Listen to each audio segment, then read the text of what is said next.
Hindi nga maiwasan ng mga tao na madismaya sa performance ni Tony Bishop kontra SMB dahil kung saang crucial moments ay hindi daw siya ramdam ng kanyang mga teammates. Kaya naman, ready na daw magdaro ulit itong si Justin Brownlee para palitan nga itong si Tony Bishop dito sa SMB. At nakapag-practice na nga daw siya kasama ng kanyang mga teammates. Ito ay ayon lang sa rumors mga ka-sports. Madami nga ang may excite sa pagbabalik nga ni Justin Brownlee kung sakaling matuloy nga talaga ito. Ngayon na laban ng SMB at Barangay Ginebra sa semifinals, may mga tao pa nga din na kung may question, kabilang na nga si Coach Tim nga daw sa kakayanan nga ni Tony Bishop being replacement import ng Ginebra dahil biglaan nga yung pagkawala ni JB dito sa lineup nila. Ngayon kasi mga ka-sports, crucial na ang every game para sa team ng Ginebra. So, medyo pressure na nga rin ito para kay Tony Bishop kasi malaki nga expectation ng mga tao dito sa kanya dahil sa mga nagagawa nga ni Brownlee dati kapag may laban sila. Kaya medyo napapaisip nga din talaga itong si Chua mga ka-sports dito nga kay Tony Bishop kung kaya niya ba talaga ang ginagawa niya dito or parang naiilang or nahihiya pa din siya up to now. Alam naman ng karamihan mga ka-sports na madami na ngang napatunayan itong si Brownlee being Ginebra resident import.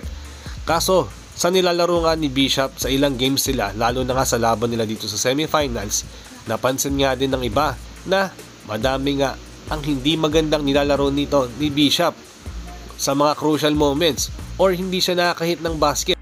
Kaya nga hindi maiwasang makumpara na naman ng mga tao dito kay Brownlee sa mga ginagawa niya dati.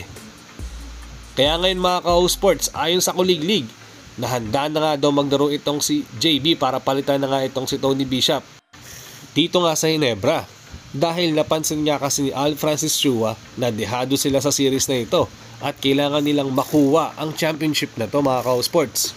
Kaya ayon nga sa Kuliglig, nagdesisyon na raw ang Ginebra management na paglaruin na nga ulit itong si Brownlee at palitan na nga ng tuluyan itong si Tony Bishop.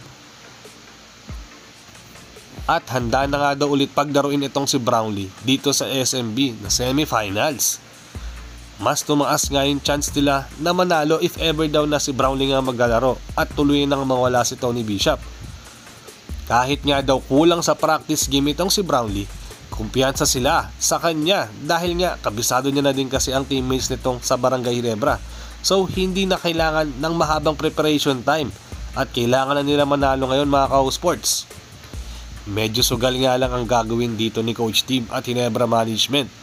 Kasi wala pa nga masyado sa kondisyon itong si Brownlee. Kasi ilang months nga siyang hindi nakapaglaro. Tapos ngayon isasabak na nga siya ng biglaan dito pa. Tapos semifinals pa yan. Medyo nakakainayang lang talaga at masakit nga ito sa part ni Tony Bishop. Kasi mukhang ginagawa naman talaga niya lahat para at least mabigyan niya ng magandang laro itong Ginebra.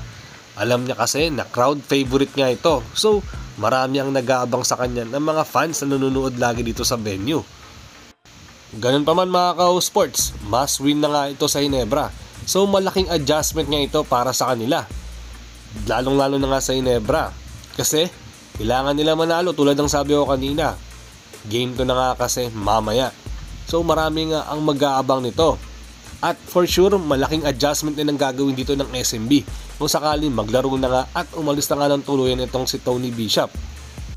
Sa pagkakalam ko, allowed pa naman yan palalabasin lang ng Ginebra na injury nga itong si Tony Bishop. So, consider as replacement import pa nga rin talaga itong si Brownlee ngayong conference. Kasi maraming beses na nga ang gumawa ng ganyan dito sa liga.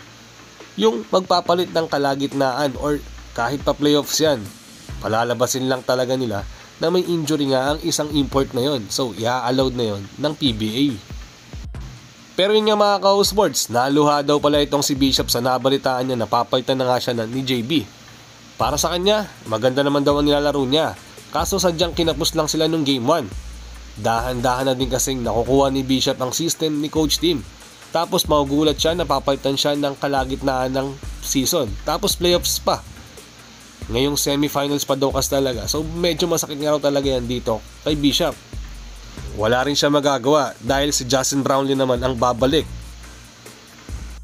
Siya naman daw kasi talaga ang original import ng Barangay Ginebra at naging replacement nga lang siya ngayong conference. Yun nga, kahit naman sino mga ka-sports sa tingin ko, masasaktan sa desisyon ng Ginebra management na ito. Kasi ginawa naman niya nga ang lahat at may kita naman sa kanya ang effort dito nga kay Tony Bishop. Yung pagpupursige niya nga na manalo ang Ginebra. Handa nga siyang mag-take ng big shot sana noon nung last possession ng Game 1. Sadyang nagkaroon lang ng miscommunication dito kay Seastand na kung sino ba talaga ang kukuha ng bola. Pero halata kay Bishop na ready nga siyang i-take yung last shot na yon at siya ang gumawa ng diskarte. Kaya ngayon mga ka-sports, if ever na matuloy nga ang pagbalik ni Brownlee ngayong semifinals, madaming gugulatin naman nga itong si Brownlee for sure at sabik na sabik maglaro ulit. Dahil after ng magandang nilaro niya kasi nung Asian Games, bigla kasi siyang pinagbawal maglaro dito sa PBA or sa kahit anong liga. Madami din ang mag-aabang sa paglaro niya nga ulit panigurado dahil ganun nga kamahal ng Pilipino itong si Justin Brownlee na maglaro nga dito sa Pilipinas.